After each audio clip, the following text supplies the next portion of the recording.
চালিয়ে দাও পুড়িয়ে দাও এই শ্রমিক বিরোধী সমকোট চালিয়ে দাও পুড়িয়ে দাও এই শ্রমিকের স্বার্থে লাল ঝান্ডা লড়ছে এই বৈধ ভোটারকে বাধ্যবাধ বিজেপি চক্রান্তের বিরুদ্ধে লাল ঝান্ডা লড়ছে এই বৈধ কোন ভোটারকে এসআর নাম করে বাদ দেওয়া যায় না, যাবে না। এই শ্রমিক কৃষক মজদুর ঐক্য তোর নাম করে বিবিজি রামজি বিকশিত Bharat Gramin Rozgar and Ajeevika mission guarantee act সেই নামকরণ করে এক গাদা শর্ত চাপিয়ে সেই কাজকে তারা করতে চাইছে। আমরা বলেছি গরিব মানুষ তার মাথার ঘাম পায়ে ফেলে পরিশ্রম করবে, তার পিছনে কোনো কন্ডিশন থাকতে পারবে না, সে কাজ করবে, বিনিময়ে মজুরি পাবে। শর্ত একটাই, আকাশ মূল্যবৃদ্ধির সঙ্গে সাজুস্য লেগে মজুরিকে দ্বিগুণ করতে হবে। শর্ত আরেকটা আছে, 100 দিনের কাজে সংসার চলে না, তাই 100 দিনের কাজকে বাড়িয়ে 200 দিন করতে হবে। এই দাবি আমরা বামপন্থীরা রেখেছি। কিন্তু অপরদিকে কি হচ্ছে, 100 দিনের কাজের টাকা বন্ধ, শিক্ষার বাজেট বরাদ্দ বন্ধ, আর লক্ষ লক্ষ কোটি টাকা আজকে আমাদের দেশের এই কোম্পানি কর্পোরেটদের দালালরা তারা পুঁজিবাদীদের কর্পোরেটদের ছাড় দিচ্ছে।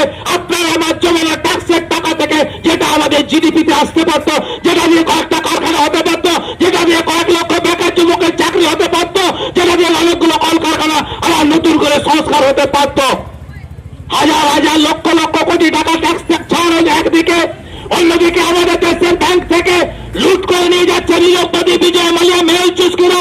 তারা আমাদের দেশের 56 ইঞ্চি ছাতির বডিগার্ডের সামনে দিয়ে, এই চৌকিদারের সামনে দিয়ে আপনার আমার জমানো টাকা সেই ব্যাংকগুলোকে ফাঁকা করে তারা বিদেশকে নিয়ে চলে যাচ্ছে। অথচ কথা কি ছিল, 2014 সালে নরেন্দ্র মোদী কি প্রতিশ্রুতি করেছিলেন, দেশ থেকে কালা ধরনের প্রত্যেকটা মানুষের অ্যাকাউন্টে 15 লক্ষ টাকা করে দেবেন, বছরে 2 লক্ষ চাকরি দেবেন, স্বচ্ছ ভারত করবেন, কৃষক তার ফসলের আয় দ্বিগুণ হবে, সবকা সাথ সবকা বিকাশ। দিন যত গেছে আমরা কোন জায়গায় গেছি, সর্বস্তরের মানুষকে আজকে সংকটের মধ্যে দাঁড় করে দিয়েছে। দুটো সংকট সবচেয়ে গুরুত্বপূর্ণ, একটা হচ্ছে মূল্য বৃদ্ধি, আর একটা বেরোজগারি। প্রতিটা মুহূর্তে প্রতিটা জিনিসের দাম বাড়ছে, অথচ মানুষের কাজকর্ম নেই, বেকারের চাকরি নেই। একটা ভোটার বাদ যায়, তাহলে প্রশাসনিক কর্তারা জেনে রাখুন, লাল ঝান্ডার লাল চোখটা ভালো করে দেখতে পাবেন। একটা ভোটার লিস্টের নাম বাদ দিয়ে খসড়া লিস্টে যা করেছেন, ফাইনাল লিস্টে কোন একটা বৈধ ভোটারকে যদি বিজেপি কেন্দ্রীয় সরকারের বুকে পাতা থাকে, একটা নাম বাদ দিয়ে দেখবেন খেলা তখনই শুরু হবে। বামপন্থীরা এমএলএ হওয়ার জন্য রাস্তায় দাঁড়ায়নি, বামপন্থীরা এমপি হওয়ার জন্য রাস্তায় দাঁড়ায়নি, বামপন্থীরা কর্পোরেটদের কাছ থেকে ওই টাকা নেওয়ার জন্য তারা কিন্তু রাস্তায় দাঁড়ায়নি।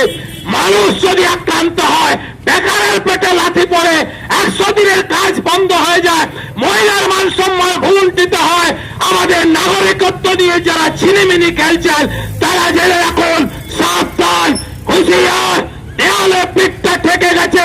জনগণকে সাথে নিয়ে চলবে লড়াই।